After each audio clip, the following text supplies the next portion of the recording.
Dengan apa saya harus membayar karyawan saya? Assalamualaikum warahmatullahi wabarakatuh. Selamat datang di Memang Mudah Channel. Setiap orang punya cerita, tapi tidak semua orang menyadari bahwa di balik setiap kesulitan, selalu ada benih keberhasilan yang sedang tumbuh. Jangan lupa subscribe channel kami biar tidak ketinggalan kisah-kisah menarik. Dan tinggalkan komentar dari kota mana saja Anda sedang melihat video kami. Semoga bisa menjadi pengingat bagi kita semua bahwa harapan itu selalu ada. Di lantai 40 gedung pencakar langit Jakarta, Nia berdiri menatap hamparan lampu kota yang mulai menyala. Sebagai CEO dari Nia Estetika Group, ia adalah definisi kesuksesan muda. Malam itu, ia mengenakan mini dress satin berwarna merah marun yang memeluk tubuhnya dengan sempurna, memperlihatkan lekuk tubuh yang sering menjadi pembicaraan di majalah-majalah bisnis maupun gaya hidup.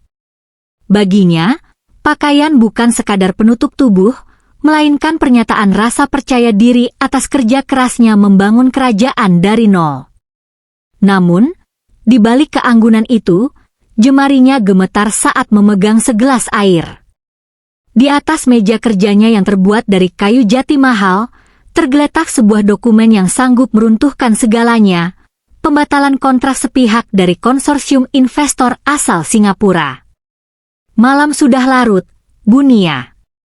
Anda belum ingin pulang? Suara bariton yang tenang itu memecah keheningan. Nia menoleh dan mendapati Galih berdiri di ambang pintu dengan setumpuk dokumen di tangan. Galih telah menjadi asisten pribadinya selama 5 tahun. Ia adalah pria yang efisien, hemat bicara, dan selalu tahu kapan Nia membutuhkan kopi hitam tanpa gula atau sekadar keheningan. Galih, kemarilah, suara Nia parau. Galih mendekat, langkah sepatunya teredam karpet bulu yang tebal. Saat ia berdiri di samping Nia, aroma parfum mahal sang CEO memenuhi indranya. Galih selalu menjaga profesionalisme, meski ia tidak bisa memungkiri bahwa kecantikan Nia seringkali membuatnya kehilangan fokus sejenak. Namun malam ini, ia melihat sesuatu yang berbeda di mata atasannya, ketakutan. Investor Singapura menarik diri, bisik Nia. Semua dana operasional kita bergantung pada termin pertama mereka. Jika ini gagal, kita tidak punya napas untuk bulan depan. Galih terdiam sejenak, menatap dokumen tersebut. Kita masih punya aset di subkontraktor, Bu. Mungkin kita bisa menegosiasikan ulang. Tidak cukup, Galih. Ini lubang hitam. Perusahaan ini dibangun dari nol dengan keringatku, tapi sepertinya aku akan melihatnya hancur kembali menjadi nol. Nia menghela napas panjang, pundaknya yang terbuka tampak merosot. Besok, aku harus mengumumkan pengurangan karyawan besar-besaran. Malam itu, kantor yang biasanya sibuk terasa seperti peti mati yang dingin. Nia tetap di sana, sementara Galih setuju untuk menemaninya hingga dini hari. Di tengah keheningan, Nia sempat berganti pakaian menjadi daster sutra tipis yang ia simpan di ruang istirahat pribadinya agar bisa bekerja lebih nyaman. Galih yang masuk untuk mengantarkan laporan revisi sempat terpaku melihat sisi domestik dan rentan dari sang Iron Lady. Jangan melihatku seperti itu, Galih, ujar Nia pahit. Aku sedang berusaha agar tidak gila. Saya hanya melihat seseorang yang sedang berjuang, Bu, jawab Galih tulus. Kalimat sederhana itu, untuk pertama kalinya dalam bertahun-tahun, membuat jantung Nia berdegup sedikit lebih kencang bukan karena stres pekerjaan. Tentu, mari kita perdalam chapter 2 untuk mencapai target narasi yang lebih emosional, detail, dan mendalam sesuai dengan permintaan Anda, sekitar 800 kata. Chapter 2, Runtuhnya Kerajaan Bisnis. Pagi itu, aroma kopi mahal yang biasanya memenuhi lobi utama Nia Estetika Group terasa hambar. Udara di dalam gedung setinggi 40 lantai itu seolah membeku. Nia melangkah keluar dari lift dengan langkah yang masih berusaha ia tegakkan, meskipun setiap pasang mata karyawan yang berpapasan dengannya memancarkan kecemasan yang akut. Berita tentang pembatalan kontrak dari investor Singapura telah menyebar seperti api di padang rumput kering. Nia memasuki ruang kerjanya. Hari ini ia tidak mengenakan pakaian formal yang kaku. Ia memilih tank top sutra hitam yang dilapisi outer tipis transparan, dipadukan dengan celana kain yang pas di tubuhnya. Gaya busananya selalu berani, menonjolkan lekuk tubuhnya yang atletis dan kulitnya yang terawat, sebuah citra bos cantik yang ia bangun dengan penuh perhitungan. Namun, riasan wajahnya tidak bisa menyembunyikan sembab di bawah matanya. Bunia, mereka sudah berkumpul di ruang serbaguna. Suara Galih terdengar dari ambang pintu. Nia menarik napas panjang, memejamkan mata sejenak. Berapa banyak, Galih? Hampir 70% dari total staf, Bu. Sesuai instruksi Ibu semalam, bagian operasional dan pemasaran adalah yang paling terdampak. Galih berdiri di sana, tetap dengan setelan kemeja rapi yang terkancing hingga leher, kontras dengan penampilan Nia yang tampak lebih santai namun rapuh. Langkah kaki Nia terasa berat saat menuju ruang serbaguna. Di sana, suasana mencekam. Saat ia berdiri di depan podium, keheningan yang menyakitkan menyambutnya. Nia berbicara dengan suara yang bergetar. Ia menjelaskan bahwa badai finansial ini terlalu besar untuk ditahan. Kalimat pengurangan karyawan keluar dari bibirnya seperti belati yang menusuk hatinya sendiri. Ia melihat wajah-wajah yang telah membantunya selama bertahun-tahun, beberapa menangis, beberapa menatap kosong, dan beberapa menunjukkan kemarahan yang tertahan. Satu persatu, karyawan keluar dari ruangan itu setelah menerima surat pemutusan hubungan kerja. Nia tetap berdiri di sana hingga orang terakhir pergi. Ia merasa seperti kapten kapal yang sedang melihat krunya terjun ke sekoci, sementara ia sendiri tetap berada di geladak yang perlahan tenggelam. Kembali ke ruang kerjanya, Nia langsung mengunci pintu. Ia melepas outernya, menyisakan tank top yang memperlihatkan bahunya yang gemetar karena isak tangis yang tertahan. Ia duduk di lantai, bersandar pada meja jati mahalnya yang kini terasa seperti monumen kegagalan. Ketukan lembut terdengar di pintu. Bu, ini saya, Galih. Nia tidak menjawab, namun ia tidak melarang saat Galih membuka pintu dengan kunci cadangan. Galih masuk membawa segelas air putih dan beberapa dokumen penutup. Ia melihat atasannya terduduk di lantai, pemandangan yang tak pernah terbayangkan sebelumnya. Nia, sang CEO yang selalu tampak dominan dan mempesona, kini terlihat seperti gadis kecil yang kehilangan arah. Saya sudah mengatur semua pesangon sesuai aset yang tersisa, Bu. Setidaknya mereka tidak pergi dengan tangan kosong, kata Galih pelan sambil berlutut di dekatnya, menjaga jarak yang sopan namun cukup dekat untuk memberikan rasa aman. Nia mendongak, air mata membasahi pipinya. Dan kamu, Galih? Bagaimana denganmu? Aku baru saja memeriksa sisa saldo perusahaan. Setelah semua pesangon itu dibayar, tidak ada yang tersisa untuk gajimu bulan ini. Bahkan mungkin untuk bulan-bulan ke depan.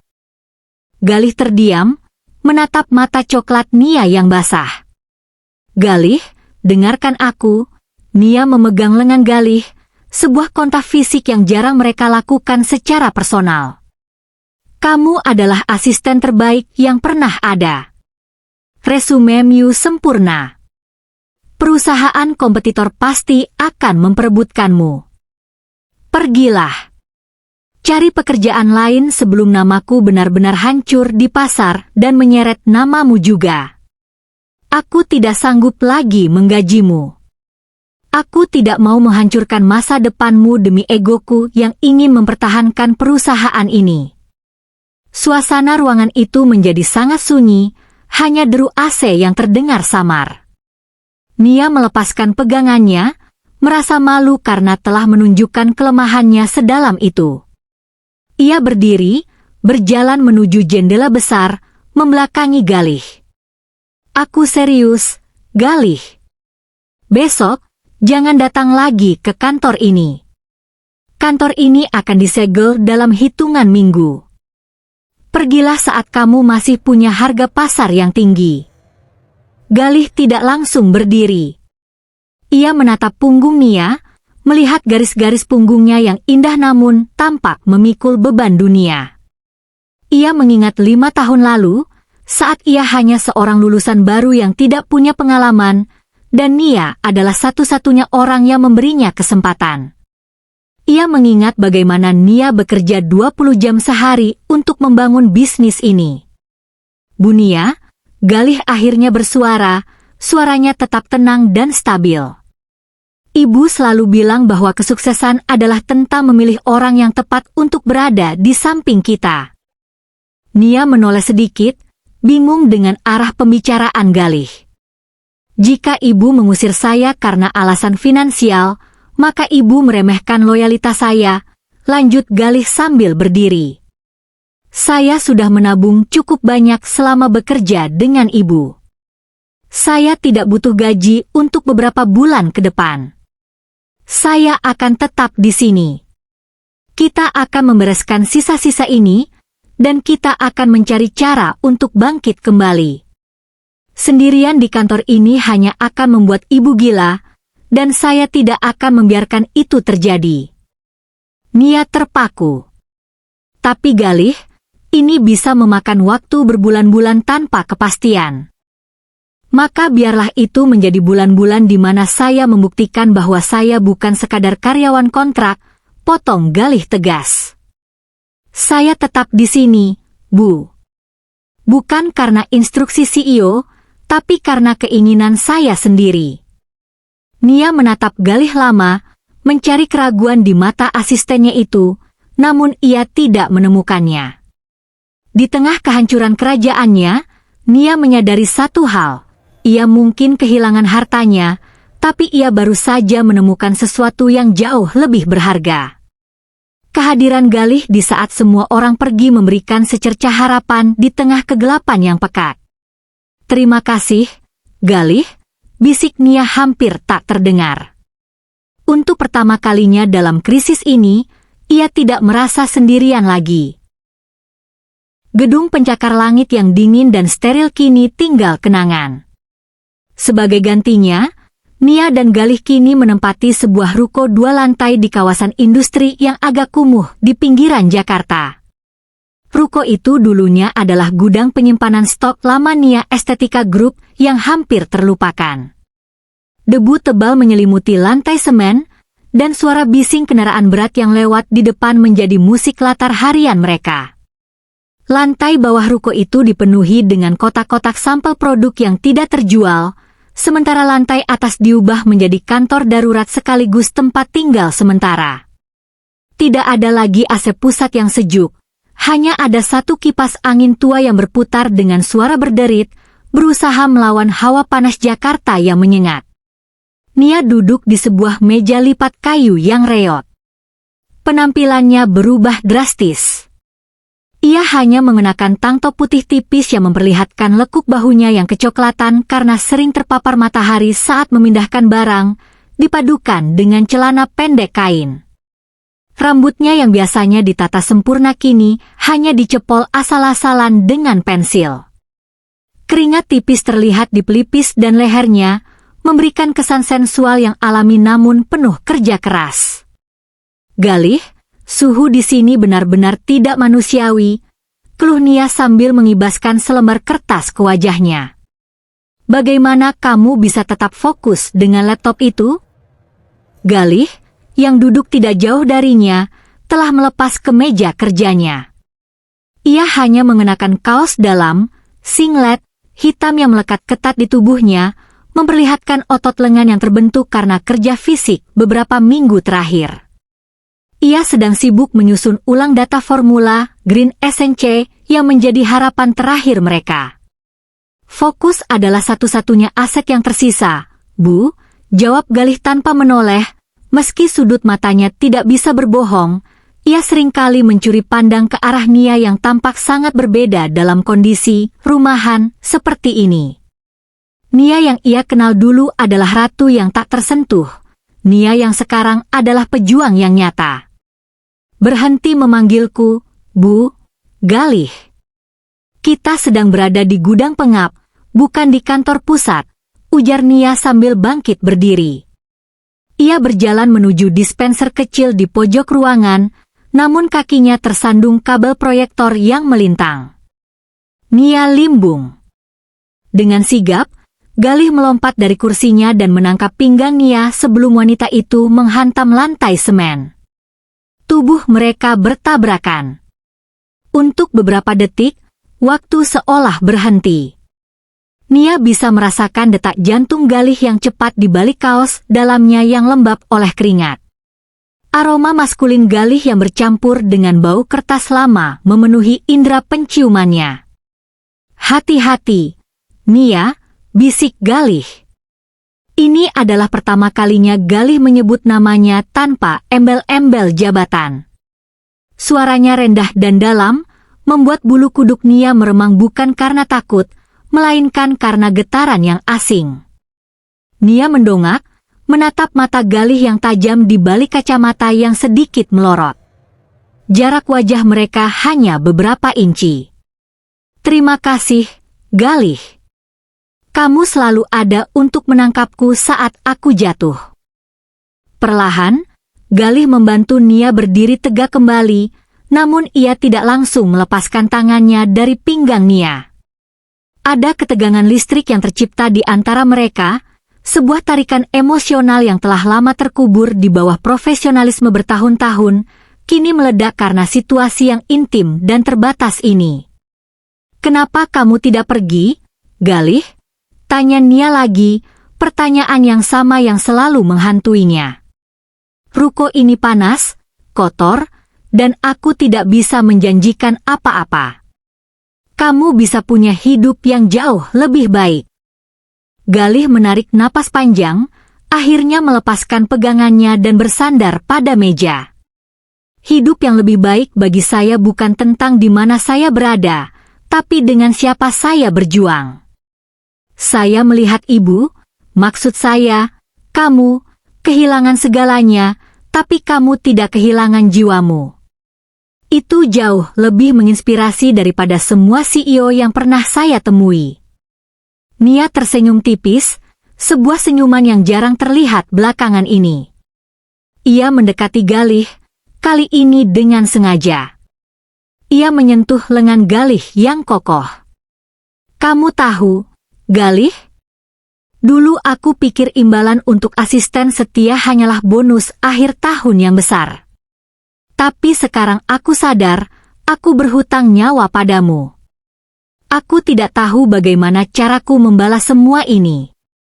Jangan pikirkan tentang membalas, sahut Galih lembut.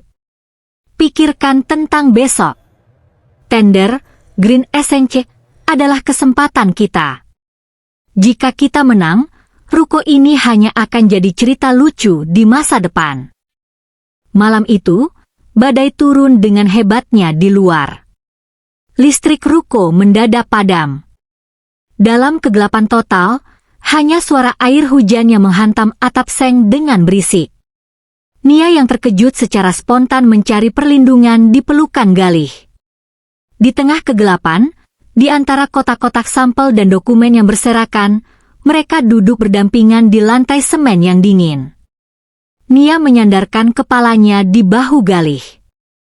Dalam balutan pakaian yang sangat minim dan suasana yang mencekam, ia justru merasa lebih aman daripada saat ia berada di puncak menara kantornya dulu.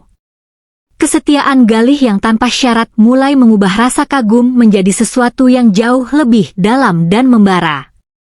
Galih, bisik Nia di tengah kegelapan. Apapun yang terjadi dengan tender itu, jangan pernah tinggalkan aku lagi. Galih tidak menjawab dengan kata-kata. Ia hanya mengeratkan rangkulannya pada bahu Nia dan mencium puncak kepala wanita itu dengan penuh takzim. Di ruko sempit itu, tanpa harta dan tanpa jabatan, mereka mulai membangun fondasi sebuah hubungan yang jauh lebih kuat dari sekadar bisnis, sebuah ikatan yang lahir dari api cobaan. Pagi hari di hari presentasi tender Green SNC terasa seperti fajar sebelum pertempuran besar. Ruko sempit itu riuh dengan suara printer tua yang mencetak dokumen final dan denting botol sampel yang disusun Galih ke dalam koper kecil. Nia berdiri di depan cermin retak di lantai atas, berusaha mengembalikan citra CEO yang selama beberapa bulan ini terkubur di bawah debu gudang. Ia memilih mengenakan salah satu pakaian terbaiknya yang tersisa, sebuah mini dress ketat berwarna hitam yang elegan, dipadukan dengan blazer krem untuk memberikan kesan profesional. Pakaian itu membungkus tubuhnya dengan sempurna, namun ada yang berbeda. Kali ini ia tidak berdandan untuk pamer kekuasaan, melainkan untuk sebuah pembuktian hidup dan mati. Bu, maksud saya, Nia, kamu tampak luar biasa. Suara Galih memecah konsentrasi Nia. Galih berdiri di dekat tangga, mengenakan kemeja putih yang telah ia setrika dengan susah payah menggunakan setrika arang karena listrik ruko yang sering naik turun. Meski sederhana, Galih tampak gagah dengan bahu tegap dan tatapan mata yang tajam di balik kacamatanya. Terima kasih, Galih. Dan terima kasih sudah menyiapkan semuanya, jawab Nia. Ia mendekat dan merapikan kerah kemeja Galih yang sedikit miring. Jarak mereka begitu dekat hingga Nia bisa merasakan napas Galih yang tertahan. Jika kita gagal hari ini, setidaknya kita jatuh dengan terhormat. Kita tidak akan jatuh, balas Galih mantap, menggenggam tangan Nia sejenak sebelum mereka berangkat. Gedung pertemuan tempat tender diadakan terasa sangat kontras dengan ruko mereka. Ber-AC dingin, berlantai marmer, dan dipenuhi oleh pria-pria berjas mahal dari perusahaan besar. Nia merasa seperti orang asing, namun keberadaan Galih yang berdiri tepat satu langkah di belakangnya, memegang proyektor dan koper sampel, memberinya kekuatan yang tak terlihat. Saat nama Nia Estetika Group dipanggil, Nia melangkah maju. Presentasi itu bukan sekadar data teknis. Dengan suara yang stabil namun penuh emosi, Nia menjelaskan visi tentang kecantikan yang lahir dari ketangguhan. Ia berbicara tentang bagaimana produknya dirancang untuk mereka yang tidak pernah menyerah. Galih dengan cekatan mengoperasikan selide, memberikan dukungan visual yang sempurna. Mereka bekerja layaknya dua instrumen yang sedang memainkan simfoni yang harmonis. Namun, ketegangan memuncak saat sesi tanya-jawab.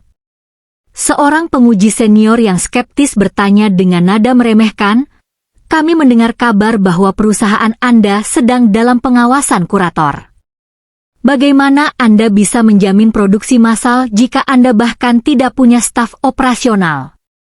Ruangan menjadi senyap. Nia merasakan tenggorokannya kering. Namun sebelum ia sempat menjawab, Galih melangkah maju satu langkah, berdiri di samping Nia. "Izin menambahkan, Pak," ujar Galih dengan suara bariton yang tenang namun penuh otoritas. "Staf operasional bisa direkrut kembali dalam hitungan jam, namun dedikasi yang membangun produk ini tidak bisa dibeli. Selama 6 bulan terakhir, produk ini dikembangkan oleh 2 orang yang bekerja 20 jam sehari. Kami memiliki efisiensi yang tidak dimiliki perusahaan besar manapun. Komitmen kami bukan pada kontrak, tapi pada integritas." Para penguji saling berpandangan. Nia menatap Galih dari samping, merasa matanya berkaca-kaca. Ia tidak pernah merasa begitu dibela dan dihargai seumur hidupnya. Pengumuman dilakukan 3 jam kemudian. Saat nama Nia Estetika Group disebut sebagai pemenang utama kontrak bernilai miliaran rupiah itu, Nia seolah kehilangan kekuatan di kakinya. Ia hampir limbung jika Galih tidak segera menangkap lengannya. Kita menang, Nia. Kita benar-benar menang, bisik Galih di telinganya. Keluar dari gedung itu, mereka tidak langsung pulang. Mereka berhenti di sebuah taman kota yang sepi saat matahari mulai terbenam. Angin sore memainkan rambut Nia yang terurai. Perasaan lega yang luar biasa bercampur dengan letupan emosi yang selama ini tertahan di ruko sempit itu. Nia berbalik menghadap Galih. Galih, aku tidak tahu harus berkata apa. Kamu menyelamatkan perusahaan ini. Kamu menyelamatkanku. Saya hanya menjaga apa yang pantas untuk tetap hidup, jawab Galih tulus. Nia melangkah maju, memperpendek jarak di antara mereka. Ia menarik kerah kemeja Galih, memaksa pria itu untuk menunduk. Dalam balutan mini dress yang menonjolkan kecantikannya di bawah cahaya senja, Nia menatap Galih dengan penuh pemujaan. Dulu aku bilang aku tidak bisa menggajimu, bisik Nia, tangannya kini melingkar di leher Galih. Dan aku sadar, uang sebanyak apapun dari kontrak ini tidak akan pernah cukup sebagai imbalanmu. Lalu, apa yang akan kamu berikan? Tanya Galih, suaranya serak karena emosi. Diriku sendiri. Seluruhnya, jawab Nia lembut. Malam itu, di bawah langit Jakarta yang mulai berbintang, sebuah ciuman panjang menjadi segel dari kesepakatan baru di antara mereka. Bukan kesepakatan antara atasan dan bawahan, melainkan kesepakatan antara dua jiwa yang telah melewati neraka bersama dan kini siap menyambut surga yang mereka bangun sendiri. Kebangkitan perusahaan itu sudah di depan mata, namun bagi Nia, kemenangan terbesarnya bukanlah kontrak miliaran rupiah, melainkan pria yang tetap berdiri teguh di sampingnya saat dunia berpaling darinya. Setahun kemudian, suasana di gedung Nia Estetika Group benar-benar berbeda. Perusahaan itu telah bertransformasi menjadi jauh lebih kuat dan manusiawi. Namun, hari itu kantor diliburkan untuk sebuah acara besar. Nia berdiri di depan cermin besar di ruang rias. Kali ini, ia tidak memakai daster atau pakaian terbuka yang memamerkan keseksiannya demi perhatian bisnis. Ia mengenakan gaun pengantin putih yang sangat elegan, dengan detail brokat halus yang menonjolkan kecantikan alaminya tanpa harus berlebihan. Ia tampak bercahaya. Di sisi lain, Galih mengenakan setelan tuxedo hitam yang membuatnya tampak sangat gagah. Tidak ada lagi kacamata yang tebal, matanya kini memancarkan kepercayaan diri seorang pria yang telah membuktikan cintanya melalui tindakan, bukan sekadar kata-kata. Upacara pernikahan berlangsung mewah namun intim di Taman Hotel Bintang 5. Banyak orang yang dulu meremehkan Nia saat jatuh, kini datang kembali untuk memberi selamat. Namun Nia tahu siapa yang benar-benar ada untuknya. Dalam pidatonya, Nia memegang tangan Galih erat-erat. Banyak orang bertanya, bagaimana aku bisa bertahan saat perusahaan hampir hancur? Jawabannya ada di sampingku. Galih adalah asisten yang tidak bisa aku gaji dengan uang, karena kesetiaannya tidak memiliki label harga. Galih membalas dengan senyuman.